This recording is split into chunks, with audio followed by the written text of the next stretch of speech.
Itinakda ng Philippine Atmospheric, Geophysical at Astronomical Services Administration o PAGASA ngayong Enero 14 ang pinakamababang temperatura sa National Capital Region, NCR, or Metro Manila para sa taong 2024. Sa ulat ng PAGASA, ang temperatura na 20.2 degrees Celsius ay naitala sa Science Garden, Quezon City, alas 6:30 ng umaga.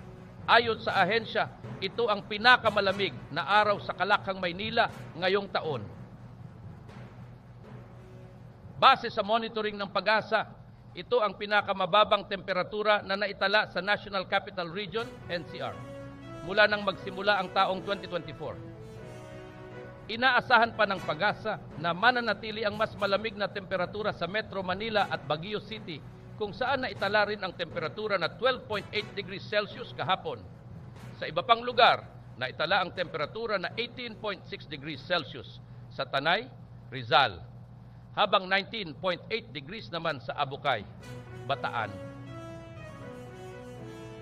Ang pagbaba ng temperatura ay sanhi ng northeast monsoon o amihan na nagdadala ng malamig na hangin mula sa Siberia.